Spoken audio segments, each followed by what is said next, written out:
So, Ben, thank you for joining me, man. Massive game. Yeah, massive game. First game of the season.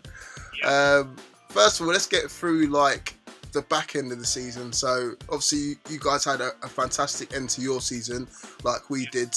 How come it's not really panned out for you through the pre-season as well? Well, I don't know. I don't know. You could say it hasn't panned out for us because we played a couple of games that we actually played really well in. The Roma game, I know we lost, but it was actually a really good game. We played some great football. The only game that we didn't play well in pre-season was the Man City game. Yeah. Apart from that, we actually looked pretty good. I mean, sorry to say panned out. Probably the thing I was trying to get at is about transfers, because I've got a lot of friends that are Spurs fans and they're talking about, how you've not really signed anyone, and you've not made any progress, and with all the games that you've got coming up, what's the meaning of it all? Like, how come this not happened? Well, Daniel Levy historically has always left it late until the last minute. That's just how he works. It's debatable to say if it's good or not, but obviously you would like to have a settled squad before you go into the start of the season. Poch has said, he's come out and said we're going to make 3 or 4 signings, so that's a good thing, I guess. But then now Danny Rose has come out and said what he's said, and that's pissed me right off. I mean, yeah, I can imagine, Danny Rose's comments come probably at the worst time. You're preparing for the game, your first game of the season, and he comes out and says basically he wants to look elsewhere. I mean, why would you do that? You're at a team that's just finished second. Money, man. It's all about the money. You really think so? I think he would have been on a decent whack at Spurs. Why would you do that? He's on about 70 grand a week, and he can double that anywhere he goes. So where do you think he's going to go? Man City looks. We can't sell to another class fullback to another rival. We just can't do it. Kyle Walker was one thing. I wasn't happy about it, but it wasn't the end of the world getting rid of Kyle Walker as we have Trippier. But to get rid of both of them, that would be terrible, man. So I take it you don't rely on Ben Davies too much then. Is it Ben Davies? Is the other left back? He actually had a good end of last season. He played really well. He's been filling in for Rose. He's been out since January or something. But he's nowhere near as good as Rose. We need that. We need him, Rose. He's such a class player. Yeah, I would imagine so. I mean, maybe Poch can have a word with him and say, look, your future is better here rather than going to Man City where, you'll be competing against. I think they signed Mendy as well, didn't they?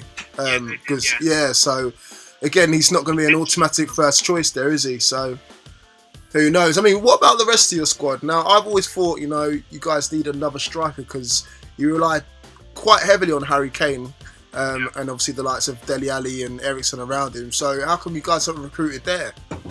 Well, we brought in Vincent Janssen last season. Obviously, he didn't live up to the potential. But he's only been one season. It sometimes takes foreign players quite a long time, or a year at least, to bed into the Premier League, to the fast pace of the game. Some say we would need someone else to replace him. Some say give him time. And we've got a few strikers in the academy that are looking like they're going to come in as well. So it remains to be seen. But it's also difficult to bring in someone that knows they're going to be sub to Harry Kane, because they're not going to push him out of the team, are they? That's the thing. I think I remember seeing in the paper the other day about Pochettino speaking to Morata, and he said that exact same thing, that why would I want to come to Spurs? Not just because not saying he's a bad club, but I don't want to be second to Harry Kane, who's pretty much going to start every single game.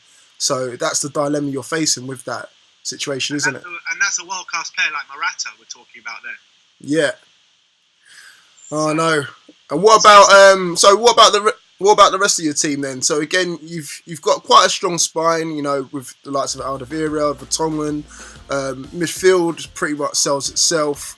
I mean, what areas would you look to improve upon? I mean, where do you need to strengthen? We need to strengthen in depth. Our first 11, I think, is as good as anyone's, if not better. We just need to strengthen that depth, beef up that squad a little bit. A few in each positions. I'll take a defender, an attacking midfielder, a striker, maybe even a centre mid as well. Just someone to come on off the bench and give us that injection we need at the end of the game. I don't think we need to improve our first 11.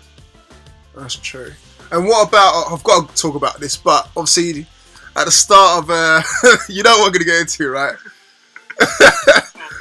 when we went down, obviously, it was done and dusted pretty much. You know, it was playing you last game of the season, had nothing to play for.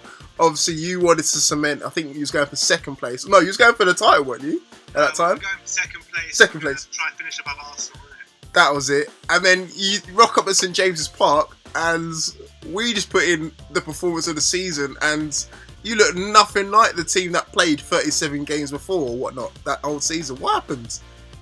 Well, it was kind of like when we played Chelsea a few games before. That was when the season we lost our heads, and from then on, I don't think we won a game again that season. And then that Newcastle game, that was just complete nightmare. Sissoko was running rings around us. Andros Townsend came on at the end and was trying to score like never before. Like, that really pissed me off.